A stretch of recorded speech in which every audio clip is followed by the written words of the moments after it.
Hello મિત્રો, આજના વિડીયોમાં આપણે જાણીશું GSSSBનું ગુજરાત ગૌણ સેવા પસંદગી મંડળનું ફોર્મ કઈ રીતના ભરવું.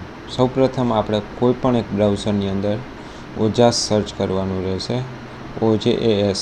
ત્યારબાદ અહીંયા ઓનલાઈન અપ્લાય એપ્લિકેશન, એમાં અપ્લાય ઉપર ક્લિક કરવાનું રહેશે. એટલે જેમાં તે અત્યારે જે ભરતી ચાલુ હશે તે ખુલશે, તેમાં આપણે GSSB સિલેક્ટ કરવાનું રહેશે.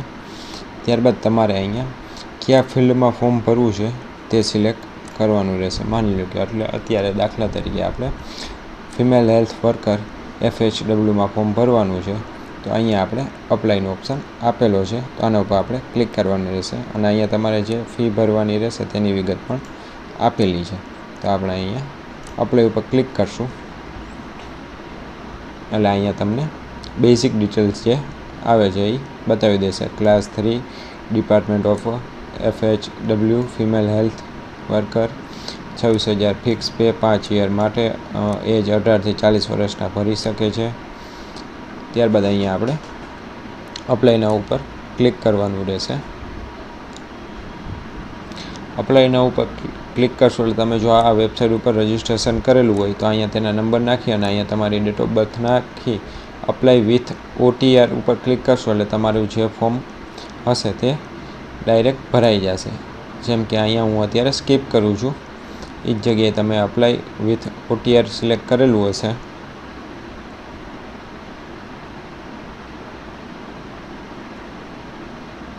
તો અહીંયા જે તમારું સરનેમ છે, ફર્સ્ટ નેમ છે, ફાધર નેમ છે, મધર નેમ છે, આ તમામ ડિટેલ્સ આખું ફોર્મ તમારે ફિલઅપ થઈને આવી જશે. બેઝિક ડિટેલ્સ જે તમારે નાખવી પડે છે એ જ નાખવાની રહેશે. અહીંયાથી તમે ટાઇટલ સિલેક્ટ કરી શકો છો. ત્યારબાદ અહીંયા તમારે સરનેમ, ફર્સ્ટ નેમ અને ફાધર અથવા હસબન્ડ નેમ અહીંયા નાખવાનું રહેશે. અહીંયા મધર નેમ નાખવાનું રહેશે. અહીંયા તમે ફિમેલ જ અપ્લાય કરી શકશે એટલે ફિમેલ જેન્ડરમાં સિલેક્ટ કરવાનું રહેશે. અહીંયા તમારી ડેટ ઓફ બર્થ, અહીંયા મેરિડ અનમેરિડ તે સિલેક્ટ કરવાનું રહેશે. અહીંયા તમે તમારી કાસ્ટ સિલેક્ટ કરી શકો છો. જેમ કે જનરલમાં આવતા હોય તો જનરલ, EWS હોય તો અહીંયા EWS સિલેક્ટ કરવાનું રહેશે. SC/ST કે EWS અહીંયા સિલેક્ટ કરશો તમે એટલે અહીંયા તમારે સર્ટિફિકેટના નંબર નાખવાના રહેશે. જેમ તમે SCBC સિલેક્ટ કરશો, વેબસાઇટ થોડીક સ્લો ચાલે છે અત્યારે, એટલા માટે થોડુંક લેટ આવે છે. અહીંયા તમારે કાસ્ટ સર્ટિફિકેટ, અહીંયા કાસ્ટ સર્ટિફિકેટ ડેટ નાખવાની રહેશે અને કયા રાજ્યમાંથી કઢાવ્યું તે. હવે એ જ રીતના અહીંયા નોન ક્રિમિનલના સર્ટિફિકેટ નંબર, ડેટ અને કેને તમને નોન ક્રિમિનલ પ્રોવાઈડ કરેલું છે એટલે સર્ટિફિકેટ સિગ્નેચર કરીને આપેલું છે ત્યાં અહીંયા સિલેક્ટ કરવાનું રહેશે.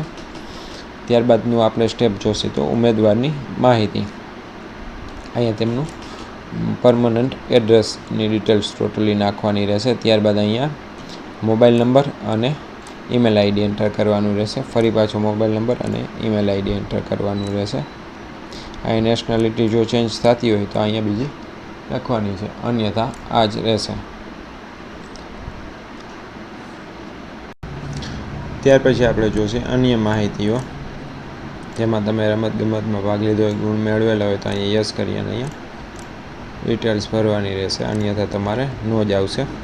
અહીંયા આવશે તમારું પર્સનલ વિથ ડિસેબિલિટી કાંઈ હોય તો અહીંયા સિલેક્ટ કરી અને યસ કરી અને અહીં સર્ટિફિકેટ નંબર નાખીને ડિટેલ્સ ભરવાનું રહેશે. બેઝિક કોમ્પ્યુટર નોલેજ, પછી વિડો વિધવા તમે હોય તો નો સિલેક્ટ કરશો, અન્યથા નો આપી દેજો. એક્સ સર્વિસમેન એટલે આર્મી, નેવી, એરફોર્સ કે કોઈ એમાં જોબ કરતા હોય અને રિટાયર્ડ થઈ ગયા હોય તો એના માટે યસ કરીને અહીંયા તેમની ડિટેલ્સ નાખવાની રહેશે. કોમ્પ્યુટર નોલેજ છે કે નહીં, state of Gujarat government employ, currently working as a Gujarat state government employ. અહીંયા તમે અત્યારે હાલમાં ગુજરાત ગવર્મેન્ટની અંદર જોબ કરો છો કે નહીં તે યસ કરશો તો અહીંયા તમારે ડિટેલ્સ નાખવાની આવશે. વેબસાઇટ સ્લો છે એટલે થોડુંક લેટ ખુલે છે અને કયા ખાતામાં કરો છો તે ડિટેલ્સ નાખવાની રહેશે, અન્યથા તમારે નો કરી અને આગળની ડિટેલ્સ ભરવાની રહેશે. ભાષાની માહિતી, તમને કઈ કઈ ભાષા બોલતા, લખતા અને વાંચતા આવડે છે, તો મોટા ભાગે બધા આમાં ટીક કરે જ છે, તો તમારે તમારી અનુકૂળતા પ્રમાણે અહીંયા ટીક કરી દેવાનું રહેશે. ત્યારબાદ આવશે શૈક્ષણિક લાયકાત. તમે તેમાં તમારે HSCની ડિટેલ્સ અહીંયા નાખવાની રહેશે. અહીંયા પર્સન્ટેજ નાખવાના રહેશે. અહીંયા તમે ફર્સ્ટ સેકન્ડ પાસ કે નોટ એપ્લિકન્ટ કે ડિસ્પ્લે ક્લાસ કયો છે તમારો તે. અહીંયા ગુજરાત બોર્ડ આવશે લખવાનું, GSSHEB કરીને, Gujarat secondary high secondary education board. પછી અહીંયા સ્ટેટ ગુજરાત આવશે. અન્યથા તમે કોઈ બીજા રાજ્યમાંથી પાસ કરેલી હોય તો અહીંયા રાજ્ય બદલશે અને અહીંયા બોર્ડનું નેમ પણ બદલશે. પાસિંગ યર, તમે કયા યરમાં પાસ કરેલું છે. નંબર ઓફ ટ્રાયલ, કેટલી ટ્રાયલ તમે પાસ થયેલા છો. લાસ્ટ ટ્રાયલ શીટ નંબર, જ્યાં અહીંયા તમારે લાસ્ટ માર્કશીટના શીટ નંબર લખવાના રહેશે. મોર એજ્યુકેશન ડિટેલ્સમાં તમે જે આમાંથી નર્સિંગ મિડવાઇફ કર્યું છે કે female health worker basic training course કરેલો છે, આ બેમાંથી તમે જે કરેલું હોય તે સિલેક્ટ કરી અને અહીંયા એમાં જેમ ડિટેલ્સ હતી તેમ જ અહીંયા નાખવાની રહેશે.